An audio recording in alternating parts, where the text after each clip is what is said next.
नमस्कार, मैं आपका आमिर। आप देख रहे हैं जन कल्याण एक्सप्रेस न्यूज। आज हम मुरादनगर मौजूद हैं। वहाँ एक ठगी का मामला सामने आया है। क्या पूरा मामला है हमारे साथ में बताएंगे, जिनके साथ ये ठगी हुई है, जो आपके साथ ठगी हुई है, क्या पूरा मामला है बताइए। पूरा मामला ये है जी, एक समरेज करके इमाम साहब थे, चांद मस्जिद में इमामत कर रहे थे और सनोब मंसूर अली रियाउल नगला खतौली के पास के रहने वाले हैं। उन्होंने भी एक प्लांट लगा रखा था मास्टर जी के साथ शहजादपुर रोड त्रिवेणी कॉम्प्लेक्स में। तो वहाँ पे मेरे से ये बोलने लगे, भाई ऐसा हमारा काम अच्छा चल रहा है तो आप भी हमारे साथ प्लांट बड़ा कर लीजिए और आप हमारे साथ पार्टनरशिप में काम कर लीजिए। तो मैंने कितने में लग जाएगा, बोले कि 8 से 9 लाख रुपये में लग जाएगा, दोनों 50% पे काम करें। ठीक है जी। वो बात मानने के बाद में हमने उन्हें पेमेंट देनी चालू कर दी और 6,80,000 रुपये का उनका बिल था, जो मुझे उन्होंने 11,90,000 रुपये का फ्रॉड से बिल बना के नकली ला के दिया और मुझसे सारी पेमेंट ले ली। 1 रुपया भी उन्होंने नहीं लगाया। हमें पता लगा कि हमारे साथ फ्रॉड हुई है, तो जिससे मशीनें खरीदी थी हमने उसे अपने यहाँ पे बुला के इस चीज़ की इंक्वायरी निकाली। उसने सीधा मुंह पे बोल दिया कि मेरे पे 6,80,000 आए हैं और इन्होंने गड़बड़ कर ली। उसकी वीडियो मेरे पास गई है, 4 लोग और मौजूद थे। उसके बाद में रातों रात मस्जिद छोड़ के भाग गए बात खुलने के बाद। फिर उसके बाद हमने उसे अपने चामुंडा चौकी में तहरीर दी। उन्होंने फ़ोन करके बुलाया। उन्होंने ये कहा कि मैं इस फैसले को करूँगा सिवाल में चेयरमैन साहब के यहाँ पे। तो यहाँ से हम 15 लोग गए हुए थे। 4 मस्जिद के इमाम साहब थे, अबू बकर मस्जिद के, एक मीनारा मस्जिद के, तकिया वाली मस्जिद के इमाम साहब और मुफ्ती असेर और हमारे मास्टर जी थे। 12-13 लोग हम वहाँ पे गए थे। हमने अपने डॉक्यूमेंट चेयरमैन साहब को दिखाए। उन्होंने उसकी इंक्वायरी निकालने के बाद 40 आदमी थे वहाँ, सब ने ये कहा कि मुफ्ती साहब आप गलत हो। मुफ्ती साहब ने इस चीज़ को मान लिया और लिखित में ये दिया कि ये फैक्ट्री अब मेरी है, मैं इनके 13 लाख रुपए दूंगा। बाकायदे एक पेपर पे साइन हुए हैं चेयरमैन साहब के भी, हमारे भी, मुफ्ती समरेज के भी। उसके बाद 3 महीने का टाइम लिया गया था पैसे देने का। 50,000 रुपये महीना किस्त, मैंने लोन पे पैसे निकाले थे। 3,50,000 रुपये महीना उन्होंने देने को कहा था किस्तों पे। वो टाइम पूरा होने के बाद भी वो हमारे हाथों नहीं लगे। पता लगा कि वे जानी इमामत कर रहे हैं। जानी कुरैशियान मस्जिद में इमामत कर रहे थे। हम वहाँ पे 4-5 लोग गए, उनसे बात हुई। उन्होंने फिर 15 दिन का टाइम मांग लिया ईद औरतों के साथ। वो फिर वहाँ से मस्जिद छोड़ के भाग गए। अब कहीं भी हाथ लगने को तैयार नहीं है।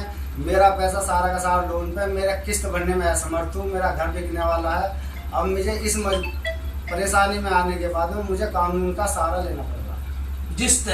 जैसे इमाम साहब से आपको किस तरीके से संपर्क हुआ, उन्होंने किस तरीके से आपको अपने झांसे में लिया, पूरा विस्तार से बताइए। विस्तार से ये, वो क्रिकेट खेलते थे। सुबह के फजर की नमाज पढ़ने के बाद हम सब लोग उठ बैठ के अपना ग्राउंड में जाके, जलालपुर रोड पे ग्राउंड है वीनस, वहाँ पे क्रिकेट खेलते थे। वो भी जाते थे, अच्छा खेलते तो हमारी दुआ सलाम हो गए, संपर्क हो गए। फिर हमारे मास्टर जी हैं, ये मोहसिन भाई, हमारे सबके साथ खेलते थे। धीरे धीरे लेन देन चालू हो गया। कुछ लोगों के कुछ हमने पैसे दिए उन्हें, कुछ उन्होंने टाइम पे दिए। फिर धीरे धीरे उन्होंने पैसे बढ़ाते चले गए। और इसी तरीके से मस्जिद के अतराफ के भी कुछ लोग ऐसे हैं, किसी के 10,000 हैं, किसी के कुछ हज़ार हैं। ये जिम्मेदार आदमी बैठे हैं पीछे। इसी की नई चीज़ का नॉलेज में इनके सामने बात आई थी। वो लोग भी वहाँ पे चक्कर काट रहे हैं। यहाँ तक के दूध वाले के भी 3100 रुपये हैं। यहीं झील वाली मस्जिद के पीछे रहते, वो भी फैक्ट्री में अपने पैसों के लिए आते थे। वो किसी का कोई जवाब नहीं देते। चैटिंग बराबर चल रही है। हाजिर रियासत से बराबर 1-1.5 महीने चली। जब उन्होंने टाइम दिया था, मेरे को ये कहा था, जब मैंने उनसे ये कहा कानूनी कार्रवाई कर रहा हूँ, तो उन्होंने मैसेज लिख के भेज रखा है व्हाट्सएप पे। इन चीज़ों में कुछ नहीं रखा बर्बादी के सिवा। 22 मई तक आपको मैं पैसे दे दूंगा, ना तो उसके बाद आपका जैसा मन चाहे वैसा कर लें। वो सारे एविडेंस, सारी उनकी चैटिंग की मैंने फ़ोटो कॉपी करके वकील साहब को दे रखी है। और इसी के आधार पर मैं चाह रहा हूँ कि कानून के थ्रू मेरा हल निकले, मेरा इंसाफ दिलाया जाए। आप भी थे भी पार्टनर, तो आपके किस तरीके से इमाम साहब से संपर्क हुए हैं जब फर्स्ट नंबर पर आप उनके पार्टनर बने थे? तो आपको किस तरीके से उन्होंने झांसे में लिया है, क्या बताया था, किस तरीके से उन्होंने प्रॉफिट के बारे में बताया आपको? प्रॉफिट ये था, वो हमारी मस्जिद के इमाम थे और मेरे पास एक लड़का आता था, बिहार का था, जो कारीगर था इस काम का, क्योंकि हम जिंक प्लांट लगाना चाह रहे थे। उसने हमें सुझाव दिया इसे लगाने के लिए। मैंने मुफ्ती साहब से और हमारी उससे मुलाकात हुई।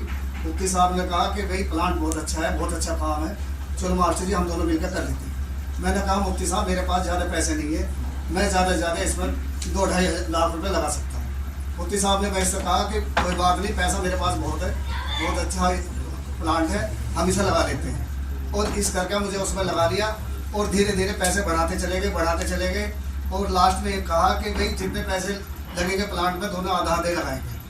मैंने अपना हिसाब पूरा दे दिया। मैंने 5.5 लाख रुपए के करीब जो लगाए थे वो मैंने उन्हें लिख के दे दिए, ये मैंने पैसे लगाए हैं, पर उन्होंने अपना हिसाब नहीं दिया। इसके बाद जब हमारी प्लांट चलता रहा, कारीगर उसमें रहा और काम होता रहा, इसके बाद जो हमारी मीटिंग हुई वहाँ उसमें सिवाल में जो मीटिंग हुई थी और वहाँ उनको पाया गया कि ये दोषी है इसमें और इन्होंने इनके साथ बड़ी धोखा किया है। तो मैंने भी कहा कि जब मैं इनके साथ जो इमाम साहब के साथ नहीं रहना चाहता, क्योंकि जब इन्होंने साहब भाई के साथ धोखा किया तो मुझे मेरे साथ भी धोखा करेंगे।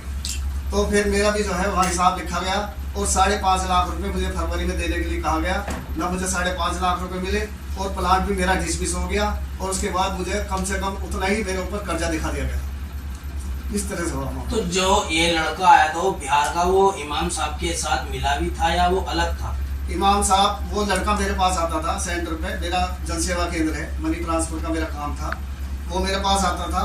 इत्तेफाक से ये हुआ कि वो इमाम साहब और मैं एक साथ उससे मिले और इमाम साहब मिलते रहे तो हमारी बात होती रही आपस में। हमने एकदम जल्दी नहीं करी। इमाम साहब ने उससे कहा अपने इमाम साहब को, उनकी समझ में आ गया नहीं ये काम बहुत अच्छा है, काम करेंगे मिलकर और इसमें प्रॉफिट का काम है। असल में उसने भी हमें धोखा दिया था। उसका नाम टुनटुन सिंह था जो बिहार का था। उसने कहा जी इसमें बहुत अच्छी कमाई है, इसमें 1.5 लाख रुपए महीने का इसमें बचत है, ज़्यादा खर्चा भी नहीं है। तो धोखे में तो हम दोनों ही उसके में आगे थे, लेकिन फिर मुफ्ती साहब ने मुझे आगे लेके चले उसमें और हमारे इमाम साहब ने मुझे जो उसमें लिया। मैंने जबकि कह दिया था कि मेरे पास ज़्यादा पैसे नहीं है, लेकिन मेरा ज़्यादा पैसा खर्च करवा दिया। मेरे पास इतनी इनकम भी नहीं है, जो मेरे पास था पैसा मैंने सारा लगा दिया और अब मैं दर दर भटक रहा हूँ। मेरे पास कर्ज वाले फ़ोन कर रहे हैं, मेरे पास कर्जा देने के लिए भी नहीं है और मैं इस टाइम जो है लगभग डिप्रेशन में हूँ। ये मान लो आप। ये एक तो मुफ्ती साहब जो हमारे इमाम साहब ने 5.5 लाख रुपए देने के 5.5 लाख मुझे मिले और जो मेरे साथ जो सामान है उसे अपने अंडर में ले सकते। आप देख सकते हैं जितने भी यहाँ सारे हैं इन सबके साथ धोखाधड़ी हुई है। पर एक खास बात है, इस धोखाधड़ी में मजदूर तक को नहीं छोड़ा। हमारे साथ एक मजदूर भी है, गायब हो चुके हैं। हाँ भाई, आप क्या कारीगर कर रहे थे? क्या काम कर रहे थे? निखिल पुलिस का। तो आपकी कितनी अमाउंट उन पर है?